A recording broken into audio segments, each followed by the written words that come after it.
విశాఖలోని టౌన్ కొత్త రోడ్డు సమీపన భారీ అగ్ని ప్రమాదం జరుగుతుంది. ఆర్టీవీ ఎక్స్క్లూజివ్గా అందిస్తుంది. మీరు చూడవచ్చు ఏ రకంగా మంటలు ఎగిసిపడుతున్నాయి. అయితే ఇదంతా కూడా స్థానికుల మాటలు బట్టి ఒక స్క్రాప్ దుకాణంలో ఈ మంటలు చెలరేగినట్టు తెలుస్తుంది. అయితే అగ్నిమాపక శకటాలు పెద్ద సంఖ్యలో మంటలను అదుపు చేసే ప్రయత్నాలు చేస్తున్నాయి. అయితే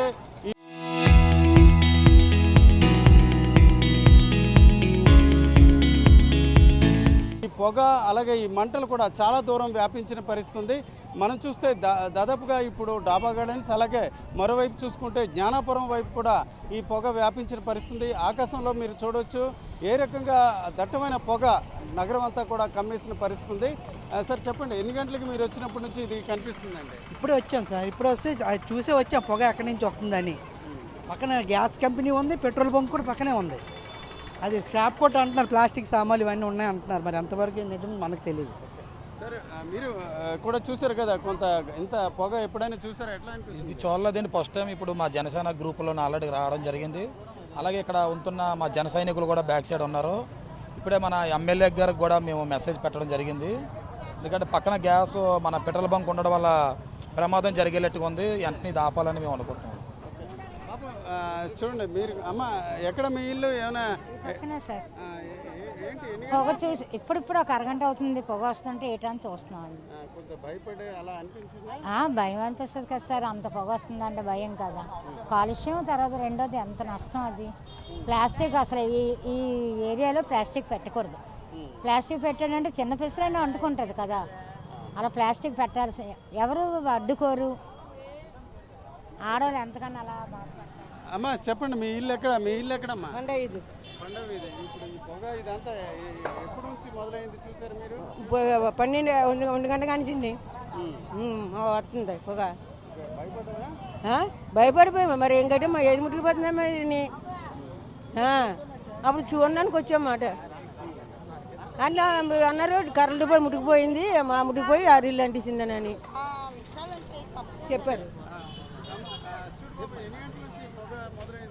ఎగ్జాక్ట్గా ఒక 1 o'clock అలాగ అవుతుంది సార్. అప్పటి నుంచి స్టార్ట్ అయింది.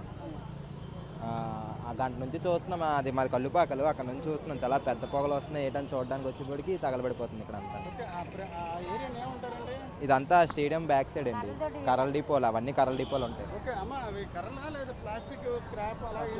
ప్లాస్టిక్ నిండి కర్రలకి వెళ్ళి అందువల్ల అంత పెద్ద అంత మనం చూడవచ్చు ఏ రకంగా మంటలు పొగలు వ్యాపించి ఉన్నాయో చూడవచ్చు. ఇది ఒక రకంగా చూసుకుంటే ఒక కళ్యాణ మండపం, దీనికి సమీపాన చూసుకుంటే పెట్రోల్ బంక్ ఉంది. అయితే అదృష్టవశాత్తు ఆ పెట్రోల్ బంక్ మాత్రం మంటలు వ్యాపించే పరిస్థితి లేదు. ప్రస్తుతానికైతే వాటిని పూర్తిగా అదుపు చేస్తున్నారు. అయితే మీరు చూడండి, ఎక్స్క్లూజివ్గా ఆర్టీవీ విజువల్స్ అందిస్తుంది ఎంత తీవ్రంగా మంటలు వ్యాపించి ఉన్నాయో. ముఖ్యంగా చూసుకుంటే ఇక్కడ స్థానికుల మాటలు బట్టి అక్కడ చూసుకుంటే కర్రల డిపో అలాగే ప్లాస్టిక్ స్క్రాప్ దుకాణాలు ఉన్నాయి. వాటి నుంచి అంటే ఒక దుకాణం నుంచి మరొక దుకాణానికి ఈ పొగ మంటలు కూడా వ్యాపించడం వల్ల ఈ రకంగా పరిస్థితి ఏర్పడినట్టు స్థానికుల మాటలు బట్టి తెలుస్తుంది. ఏదేమిటికి టౌన్ కొత్త రోడ్ లాంటి ప్రాంతంలో ఎక్కువగా జనావాసాలు ఉంటాయి. ఆ జనావాసాల మధ్య జరిగిన ఈ ప్రమాదం మాత్రం కొంత ఆందోళన కలిగిస్తుంది. మీరు చూడొచ్చు, నేను మాట్లాడుతున్న టైంలో కూడా కొంత పేలుడు, పెద్ద ఎత్తున పేలుతున్న శబ్దాలు కూడా వినిపిస్తున్నాయి. దీన్ని బట్టి అవి గ్యాస్ సిలిండర్లు కావచ్చు, లేక కర్రలకు సంబంధించిన అంశాలు కావచ్చు, ఇతర అంశాలు కూడా కొంత పేలుతున్న పరిస్థితి. ఇది కొంత ప్రజల్ని ఆందోళన కలిగించే పరిస్థితి. దీంతో సమీపంలో కల్లుపాకులు తదితర ప్రాంతాల నుంచి కూడా ప్రజలు కొంత ఆందోళనతోనే కొంత ఆసక్తితోనూ కూడా బయటకు వచ్చిన పరిస్థితి. అయితే ఇప్పటికే అక్కడికి దాదాపుగా 4 అగ్నిమాపక శకటాలు చేరుకున్నాయి. వాటిని మంటలను అదుపు చేసే ప్రయత్నాలు మాత్రం కొనసాగుతున్నాయి. కెమెరా పర్సన్ తిరుపతితో రామచంద్రరావు, ఆర్టీవీ, టౌన్ కొత్త రోడ్ నుంచి.